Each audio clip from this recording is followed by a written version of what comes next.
Hai korang semua. So hari ni kita jumpa lagi setelah sekian lama. So sebelum kita mula dengan topik kita hari ni, just nak tunjuk lah hari tu kita baru je dapat this award. Yes, right. Zoho Community Most Valuable Professional, MVP dia panggil. Okay, so MVP ni kita dapat dengan kita banyak membantu dekat dalam community channel lah kan. Diorang ada satu community channel, dan kita kalau diorang tanya soalan macam tu, dan kita boleh tolong lah kita punya sesama user kan, and all of that. You guys boleh pergi, ada dia punya alamat dia dekat link dekat dalam this video, boleh tengok nanti. But basically sebab kita bantu ramai orang, kita bantu the community, kita dapat awarded as MVP. So we are very proud lah. Okay, to that point juga, that's why we do this thing kan. Kita nak tolong orang, kita nak tolong Zoho community in general, tapi lagi spesifik untuk community dekat dalam Malaysia. That's why kita orang keluarkan content local untuk you guys. Okay, so bercakap pasal content, hari ni kita akan tengok pasal blueprint dalam Zoho CRM. Blueprint dalam Zoho CRM. Okay, so sebelum kita pergi kepada blueprint dalam Zoho CRM, kita kena tahu apa itu blueprint dalam Zoho CRM, apa kegunaannya dan apa kepentingan dan kebaikan blueprint dalam Zoho CRM. Gimana?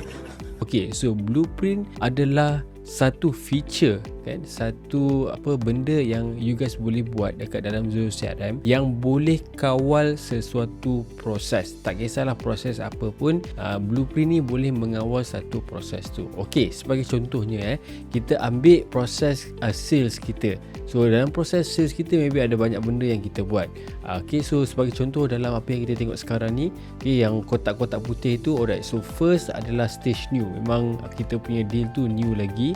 And then second, kita ada schedule appointment ataupun qualified kan. So ini maybe kita punya proses. Daripada kita dapat deal tu, first kali kita nak pergi buat meeting, kita nak ada appointment dengan dia, right? And then kita go to the next step. Next step apa? Next step kita lepas appointment, kita akan qualifykan the lead sebagai contohnya, and then akan ada berlaku beberapa negotiation on the price ke kan, on the deliverables ke, so on and so forth, right?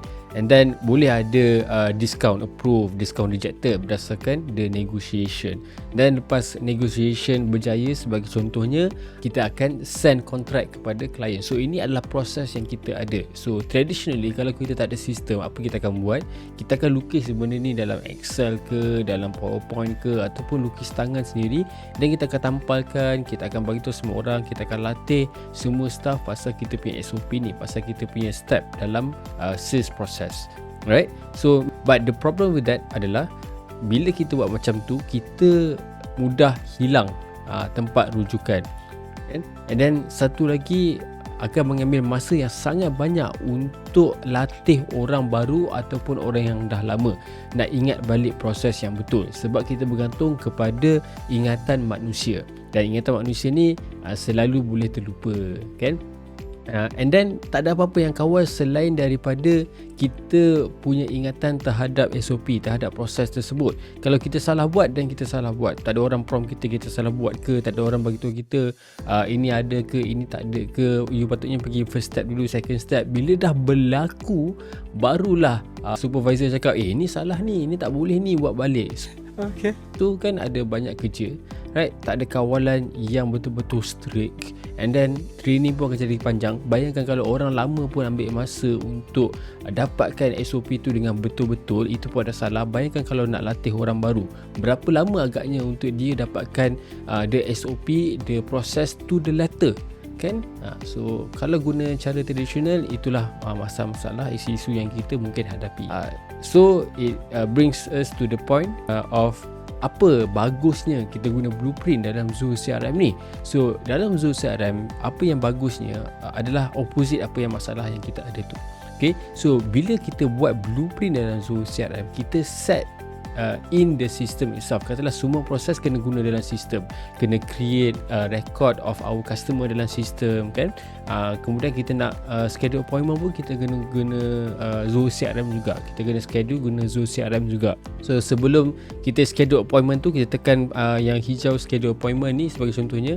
Okay, sistem cakap alright, so sebelum you schedule appointment, you pastikan nombor telefon dan email dia wujud dulu, baru you boleh schedule appointment. Sebab kita nak hantar automatically invitation kepada dia. So kalau tak ada dua information tu, macam mana nak hantar? Right, see, bila sistem yang dictate, bila sistem yang kawal, kita memang tak ada pilihan dah, and kita akan diberitahu there and then apa yang diperlukan untuk kita move forward. Bayangkan kalau ada satu salesperson, tak ada masalah, bos dia boleh monitor dia. But bayangkan kalau kita ada 3, 4, 5, 10 salesperson, takkanlah setiap kali supervisor nak supervise dia apa yang kena buat selepas tu. Betul tak? So bila ada sistem, semua orang boleh go through the same process, semua orang ada virtual supervisor, yakni the blueprint lah. Yes! Okay, so apa itu yang kita boleh buat kan? Sistem akan beritahu kita apa yang diperlukan. Kita boleh kawal siapa yang boleh buat this step. Sebagai contohnya, yang schedule appointment adalah sales kan, sampailah negotiation. Tapi bila sampai sign contract, dah jadi bahagian project pula. Okay, so kita boleh kawal. Orang sales boleh tekan sampai approve discount saja sebagai contohnya. But kalau nak sign contract tu, dekat sini sign contract to customer, diorang tak boleh tekan. Okay, orang project je yang boleh tekan. So itu pun kita boleh kawal juga. Alright, the next thing that you guys boleh buat dekat dalam blueprint ni adalah you guys boleh buat automation. Okay, selepas tekan butang schedule appointment ni sebagai contohnya, apa yang kita boleh buat? Kita boleh buat automation di mana tekan je schedule appointment ni, pilih masa yang kita nak, dia akan teruskan createkan the meeting record and invitation, akan terus dihantar kepada kita punya prospect tu, kepada customer kita.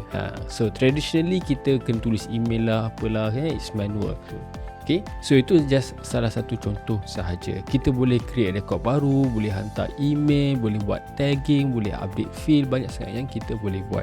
So all in all, bila kita ada blueprint yang dictate, yang setkan benda, proses yang kita kena buat, dia jadi senang untuk kita train staff baru, dan jadi senang untuk kita definekan SOP kita, sebab sistem yang kawal. Sistem yang kawal, kita tak boleh nak go around it.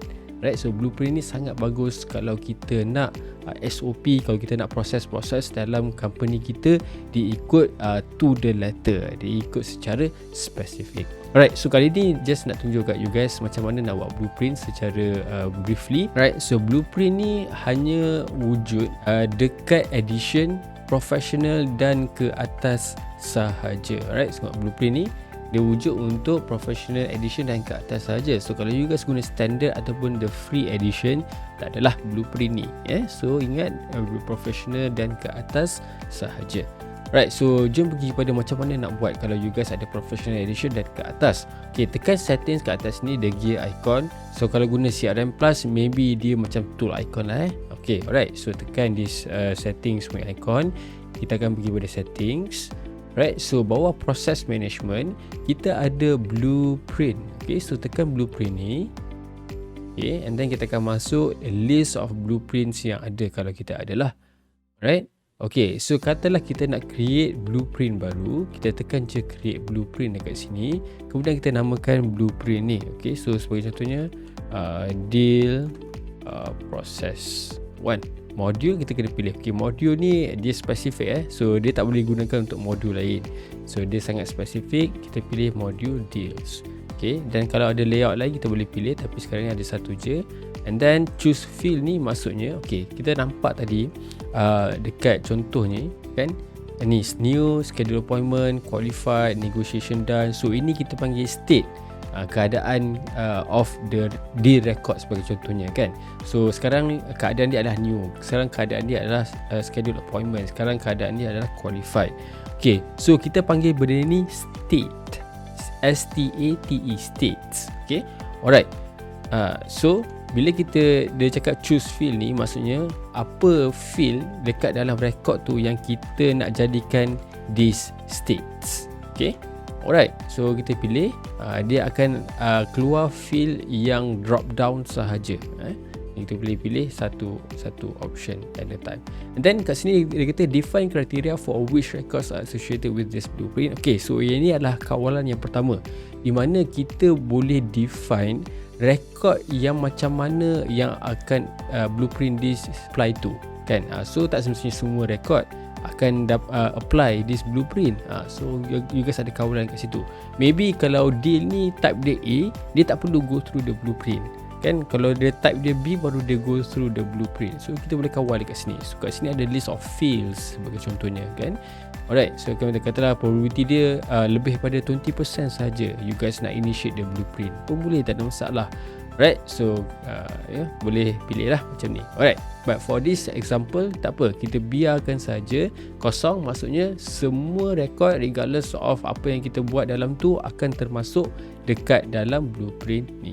Description ni boleh bagi, right? Nak bagi deskriptif sikit, bagi senang orang tahu what is this all about. Okay, advanced configuration ni tak ada apa sangat. Dia just kita nak turn on ataupun off continuous blueprint ataupun tidak. Right, so ini kalaulah satu proses tu memang berterusan akan habis bila kita start, dan boleh tekan continuous blueprint. Maksudnya bila kita tekan dia akan sampai habis adalah there and then juga, masa tu juga. Kita tekan start, dalam masa beberapa minit akan habis terus. So in that case lagi bagus kita guna continuous blueprint. Macam dia cakap lah, this is best suited for building call agent scripts, right? Tapi untuk kalau kita punya proses yang panjang, yang ambil masa berhari, yang involve orang lain, then tak payah turn on lah this one. Okay, and then tekan next. Alright, so bila tekan next, kita akan masuk dalam the blueprint editor lah. Okay, so ni adalah available states. So ingat tadi kita ambil daripada the stage of the deal kan. So semua yang available akan ada kat sini. So tak semestinya kita masukkan semua, kita just kena masukkan apa yang kita nak sahaja. Alright, so sebagai contoh kalau kita masukkan yang ni qualification. Alright, so qualification adalah yang pertama. Alright, and then katalah next adalah value proposition. Kita boleh drag and drop macam tu saja, senang je kan, tak ada masalah. Alright, identify decision maker sebagai contohnya, and then kita bagi proposal. Okay, lepas proposal kita buatlah negotiation sikit, and then sama ada close won, okay, ataupun close loss. Okay, so kita tarik dulu apa yang kita nak.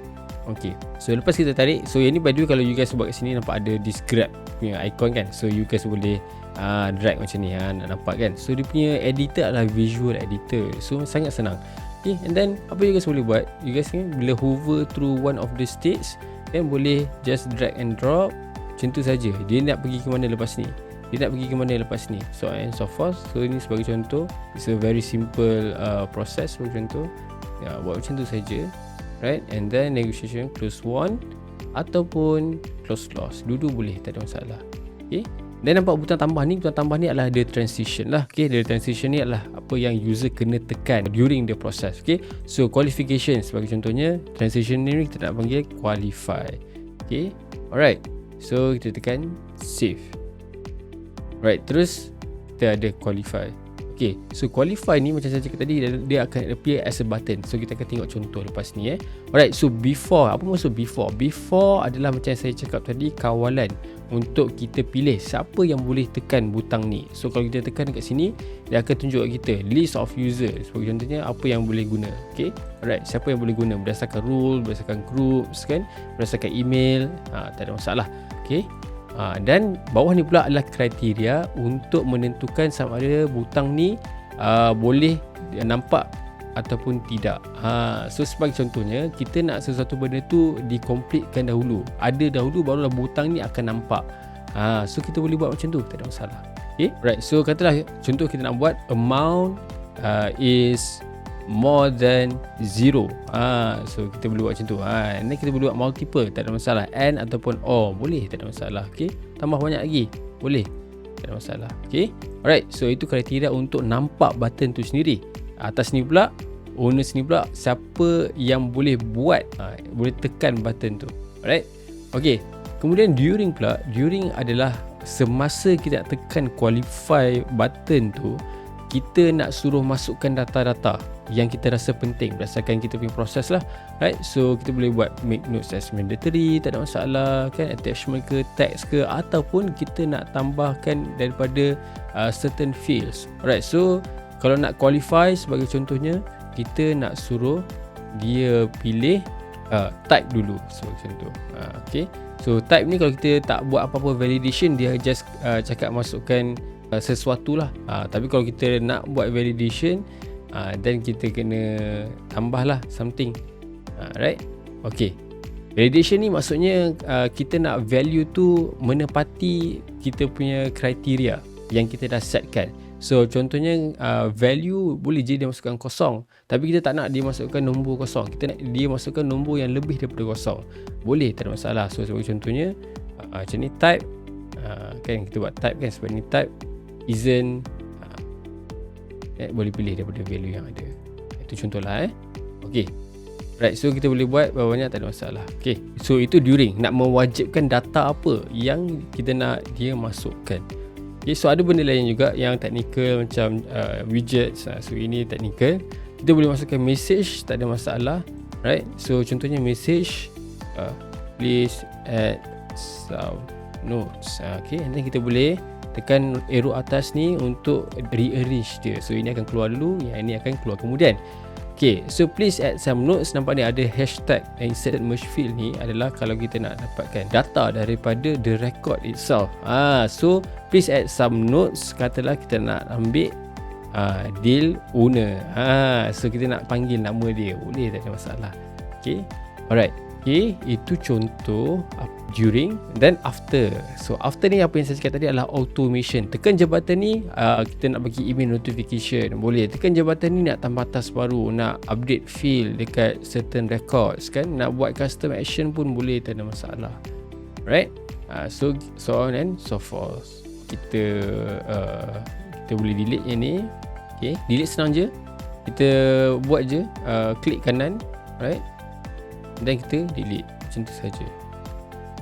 Okay, alright, so sebab nak simplekan dia, okay, value proposition, okay, boleh close one, boleh close loss, okay, macam ni.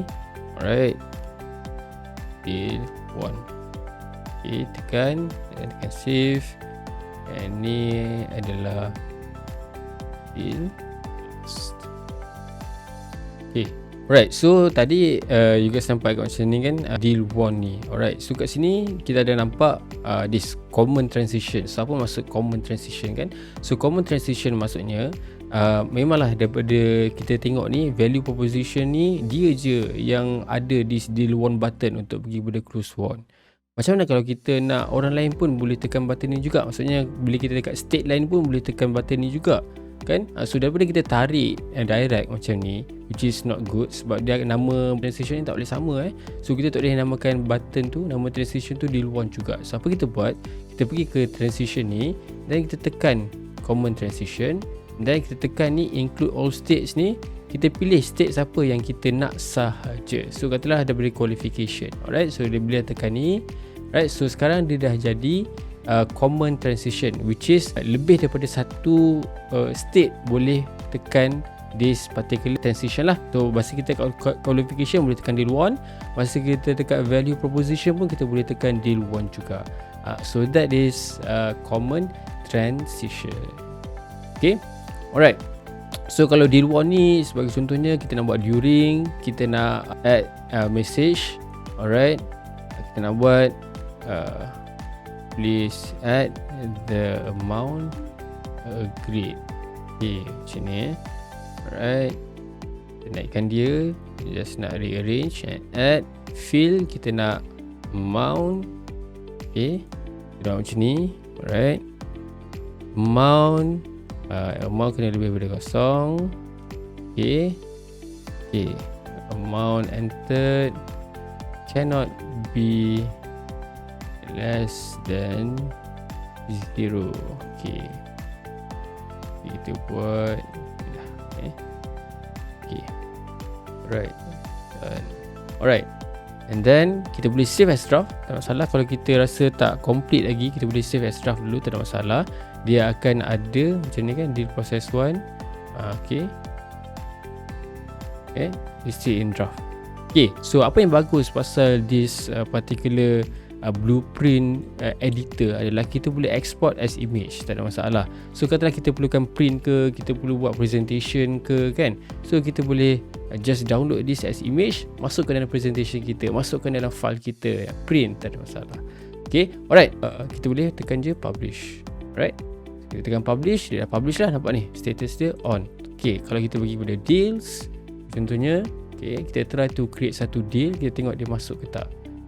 Right, so kita create deal. Alright, so yang ni sahaja kita buat. Okay, so deal name SBP Blueprint, account name boleh pilih client, tak ada masalah. Alright, and then closing date ni adalah estimation, kita nak close deal ni bila. Alright, so katalah 30 hari bulan November. Okay, and then kita tekan save. Okay, now kita dah save this record. Okay, so sebabkan kita tak buat apa-apa syarat untuk rekod ni masuk ke dalam blueprint, maksudnya semua rekod akan masuk dalam blueprint. So nampak ni, dah ada dah blueprint. So this is what it looks like, apa dia nampak kalau dah ada blueprint. Current state ada qualification. So daripada qualification, butang apa kita boleh tekan? Kita boleh tekan dua butang, qualify ataupun deal won. Kan tadi dah tunjukkan. Alright, so kalau nak tekan deal won sebagai contohnya, right, so dia kata please add the amount agreed. Dia suruh masukkan, kan, kita dah wajibkan. So ada kawalan. So kalau kita buat traditionally, tak ada kawalan lagi kalau ramai orang, kan. Right, so kalau nak view configuration, maksudnya daripada this stage dia akan pergi ke mana selepas ni. Alright, so dia akan nampak dekat sini lah. Okay, alright, so kalau kita tekan qualify, again ada contoh, please add some notes Muhammad Demo. So nampak ni, dia cakap nama kita. So itu yang hashtag tadi lah, kan.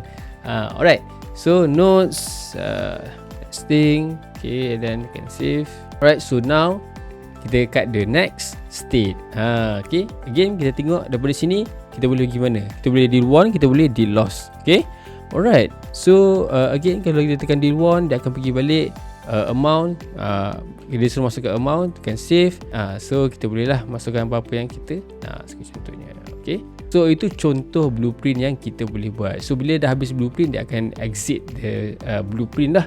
Okay, dia akan nampak macam ni. So blueprint ni macam kita tunjuk tadi, bila kita create tadi, dia tak semestinya dekat the deals module sahaja. Banyak lagi modules yang kita boleh buat. Contohnya biasa orang buat dekat leads module, sebab kita nak qualifykan leads tu sendiri, dia layak tak untuk kita layan, sebagai contohnya, kan. Pun boleh juga, tak ada masalah. And kita pernah buat untuk student management system, untuk a private school, di mana kita buat blueprint untuk kawal proses registration para pelajar. Kan, so banyak sangat benda yang kita boleh buat kalau kita ada the process in mind, dan kita boleh translatekan those process dekat dalam blueprint. And of course aplikasi memang kita orang punya bread and butter untuk bantu klien define diorang punya proses and translate proses tu ke dalam sistem. Okay, so nama-nama besar, HRD Corp, FGV, and then Stella Academy, the private school, Innovim, Equitas, banyak sangat nama company yang dah guna CRM, yang guna blueprint, yang guna proses yang very complicated, dan berjaya dibantu oleh aplikasi. Alright, so kalau you guys nak tahu lebih lanjut pasal blueprint, nak tahu lebih lanjut apa yang aplikasi boleh bantu you guys, just visit our website. Boleh WhatsApp ke, boleh chat ke, tak ada apa-apa masalah. Nanti kami akan layan. Alright, okay, stay tuned guys for the next one. Bye bye.